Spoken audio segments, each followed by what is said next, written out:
Thanks for coming back. Guy's just showing us a breakfast, a lunch, and now he's going to show us an option for dinner. It's affordable, it's healthy, and watch how quick you can make it. This is one of my simple ones. Now, you ask the majority of people about a pork chop, and they go, dry. What we're going to do is we're going to make a thing called a brine. We'll add about a tablespoon of salt, a tablespoon of sugar. So it's equal sugar and salt. Right. We're going to add about a teaspoon of peppercorn. If you don't have peppercorn, fresh cracked pepper is fine. Then we add a little garlic. We're going to add something to give just a little bit more. Some onion would work fine. If you don't have that, don't sweat it. What we're doing is we're creating a flavor base. And what this flavor base is going to do is we're going to create an osmosis. We're going to build some liquid and submerge the pork into this liquid and change the liquids that are in the pork with this seasoned liquid. So let me add a little bit of water.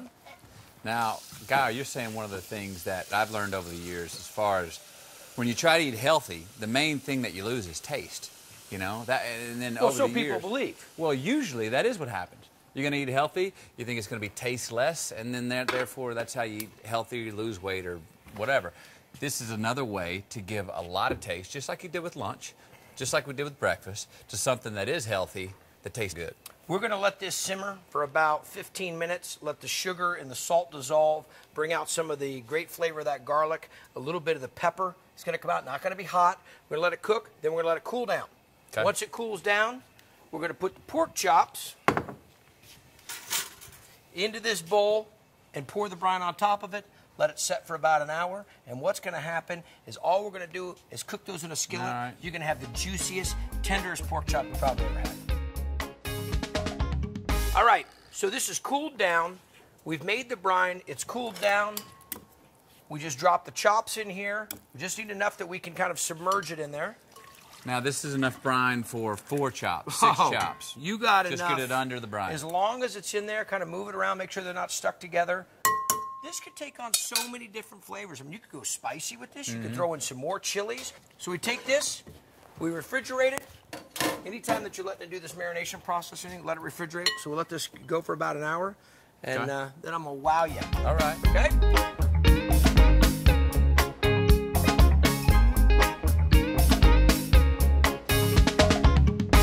Heating up a skillet, the fats that are solidified, kind of, and beef lard, those kind of things like that, not such a big fan of cooking with. Just a little bit in a really hot pan. Right. Non-sticks, I'll tell you something. If you don't have a lot of experience in cooking, worried about burning things, worried about sticking, non-sticks work really well for the beginner cook. Okay? And also going to save you from having to use so much fat. Exactly. Okay. Now, here's what I want you to do there, Brother JKL. Go ahead and take those chops out.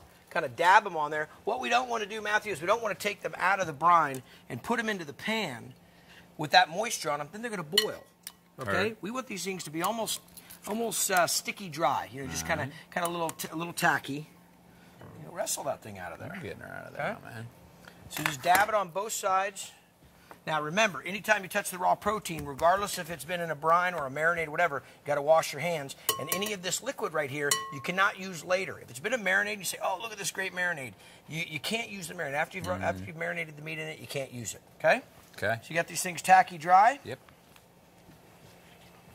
I want to check it first. I want to make sure it makes that noise. That's ensuring me that I get a nice sear. Okay? You don't go in when it's hot enough, you're not going to get the sear, and you're going to have to leave it in there longer, right? Okay. We'll just we've got some salt already mixed into it, but we're just going to hit it with a little touch of pepper. Mark both sides. Throw a lid on it. Now here's the next little trick. We're going to get some out of this apple right here. Nothing, you like pork chops and applesauce, remember? Okay, pork chops and applesauce. So we're going to go ahead and give some nice slices on the apple. As opposed to buying a processed applesauce, got all those pan juices in here, got all the juice coming out of this apple. It's going to give natural sweetness, a little tangy, a little tartness from the apple.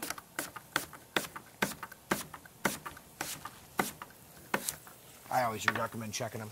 Okay. See where a little bit of the juice of the pork, a little bit of the blood's coming to the top? Yep. Or the natural juices. Tells you it's cooked pretty good on the other side because juices are starting to come up. Okay.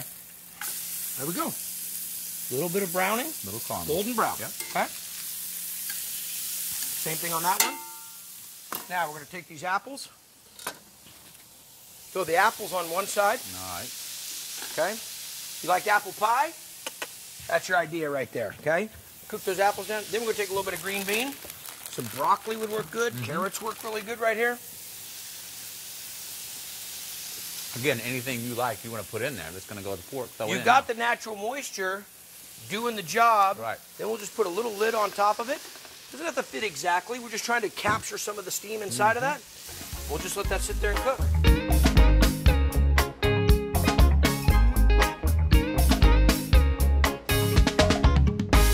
So now look at all the moisture that we have going on inside that pan. See it dripping off there? I'm just going to kind of fortify it with a little more moisture, just a little water in there. What are we doing right now? Hear it? We're deglazing the bottom of that pan. Right. It's going to make its own sauce right out of that. Okay, so that works. A couple more things we need, and then we'll be done. So what's our liquid down there? We've got water. Yep. We basically got a little bit of the oil we put in the beginning. You got a little bit of water from the apples, and a little bit of the water you just added. That's it. Basically, that's it, and a little bit of pork juice. Simple little sauce to make. A little bit of mustard. Dijon, whole grain, yellow if that's all you got. Okay? Some of that with the pan juices. Touch of a little bit of cream. Did you say cream? Milk. Milk's fine, but look at, I'm talking 2 ounces, maybe 3 ounces. Okay? Half and half. Bring all those pan juices together. Take that pork over and over. Go over and grab it. Same thing. You know, when you go to a European country and you eat the food, it's not all swimming in sauce like we do here a lot of times in the States. Bring me your plate, my brother. So again, you've showed us we can use a little oil, we can use a little butter, we can use a little cream, and if you use a small amount and don't overindulge with it, you're fine. It's still a healthy meal. Moderation, buddy. All right. All moderation. Take a look at that. Let's have a bite of that bad boy. Now, dinner, before we have a bite. Oh, get your own over there, man. Juicy? That really worked. That really worked. That meal right there, maybe $3. How about that? Maybe $3. That's really good. That's really good. And it's moist. That's the most moist pork chop you try. Okay? Listen, man, anytime you want some recipes, come to my kitchen. Anytime, brother. Appreciate it. Eat steak. Thank you.